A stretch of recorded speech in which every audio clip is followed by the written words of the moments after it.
ইউটিউবে ১,০০০ সাবস্ক্রাইবার আর ৪,০০০ ঘন্টা watch time complete না করতে পারলে কি হবে? ইউটিউবের সবথেকে বড় একটা রুলস, ১ বছরের মধ্যে মানে ৩৬৫ দিনের মধ্যে ১,০০০ সাবস্ক্রাইবার আর ৪,০০০ ঘন্টা ওয়াচ টাইম কমপ্লিট করতে হবে। তাহলে তোমার চ্যানেলটিকে মনিটাইজ করতে পারবে। যারা ইউটিউবে নতুন কাজ করছো তাদের মনে সবথেকে একটা বড় ডাউট, যদি ১ বছরের মধ্যে বা ৩৬৫ দিনের মধ্যে যদি ১,০০০ সাবস্ক্রাইবার আর ৪,০০০ ঘন্টা যদি ওয়াচ টাইম কমপ্লিট না করতে পারি, তাহলে চ্যানেলটি কি হবে? যেই সব ইউটিউবাররা এখনো পর্যন্ত ইউটিউবের এই ক্রাইটেরিয়া পূরণ করতে পারেনি, তাদের মনে এই একটা ডাউটই থাকে। আজকে আমি এই ডাউটটা নিয়েই কথা বলবো। অনেকের মধ্যে ধারণা আছে যে ১ বছরের মধ্যে ১,০০০ সাবস্ক্রাইবার ৪,০০০ ঘন্টা যদি ওয়াচ টাইম কমপ্লিট না করতে পারি, তাহলে আমার চ্যানেলটা হয়তো ডিলিট হয়ে যাবে, বা এই চ্যানেলে আমি এখনো কাজ করতে পারবো না, এই চ্যানেল কোনোদিনও গ্রো হবে না, আর এই চ্যানেল থেকে আমি আর্নিংও করতে পারবো না। এইটাই সবাই ভেবে থাকে, কিন্তু না, এরকম কিছুই না। তোমাদেরকে ভালো করে বুঝিয়ে দিই ইউটিউবের রুলসটা কি আছে। তার আগে ভিডিওটা যদি ভালো লেগে থাকে একটা লাইক করে দিও আর কমেন্টে জানিও। সাবস্ক্রাইবটা করে বেল আইকনটা অল বাটনে সিলেক্ট করে দেবে। চলো তাহলে ভিডিওটা শুরু করা যাক। ধরো তুমি 2025-এর 1 জানুয়ারি থেকে কাজ শুরু করেছো।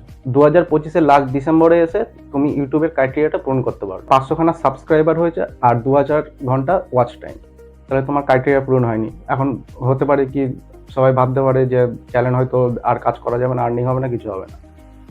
যেরকম কিছুই না, তুমি কাজটা কন্টিনিউ করে যাও। 2026-এ গিয়েও তুমি যদি পূরণ করতে পারো, তাহলে তোমার চ্যানেল মনিটাইজেবল হবে। যদি হয়ে যায়, ধরো তোমার 2026-এ গিয়ে 25 আর 26 সাল মিলিয়ে তোমার টোটাল সাবস্ক্রাইবার হলো 1,৫০০ আর ওয়াচ টাইমটা হলো 6,০০০, তাহলে তোমার 2025-এরটা বাদ দিলে কত হয়?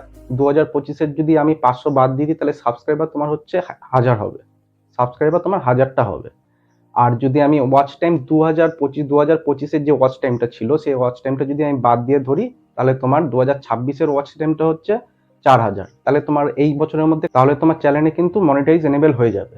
তাহলে তোমার মনিটাইজ এনেবল করতে কিন্তু 2 বছর হয়ে গেল। 2 বছরও মনিটাইজ এনেবল হয়, 3 বছরও হয়, 4 হোক, 5 বছর হোক, 6 বছর হোক, তোমার মনিটাইজ এনেবল হবে। তুমি ভেবে থাকে যে আমার 1 বছরের মধ্যে আমি ক্রাইটেরিয়া পূরণ করতে পারিনি, তাই হয়তো হবে না, কিন্তু সেরকম কিছু না। তোমার 1 বছর হোক, 2 বছর হোক, 3 বছর হোক, 4 বছর হোক, 5 বছর হোক, তোমার কাজটা যদি তুমি যেই 365 দিনের মধ্যে করতে পারবে, সে 2025 হোক, 2026 হোক, 2027 হোক, যেই বছরের মধ্যে 365 দিনের মধ্যে তুমি কমপ্লিট করতে পারবে, সেই বছরেই তোমার এনেবল হবে। যেই বছরে তুমি ইউটিউবে এই ক্রাইটেরিয়াটা কমপ্লিট করবে, সেই বছরটাই ধরা হবে, আগের বছরগুলো ধরা হবে না। কিন্তু তোমার চ্যানেলের মধ্যে সেই কাউন্টিংটা থাকবে, কিন্তু তোমার কাউন্টিং ডিলিট হবে না। কিন্তু ইউটিউব সেই কাউন্টিংটা ধরবে না।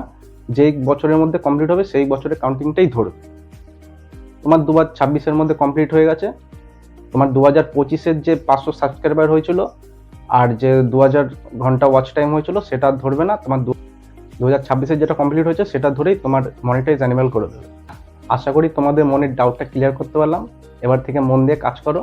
তোমরা যে কোনো 1 বছরে কমপ্লিট করতে পারবে। মন দিয়ে কাজ করতে থাকো আর ভালো করে ভিডিও বানাতে থাকো, তাহলে তোমরাও এই ইউটিউবের ক্রাইটেরিয়া পূরণ করতে পারবে। সেই 1 বছর হোক আর 2 বছর হোক, ক্রাইটেরিয়া তোমরা পূরণ করতে পারবে।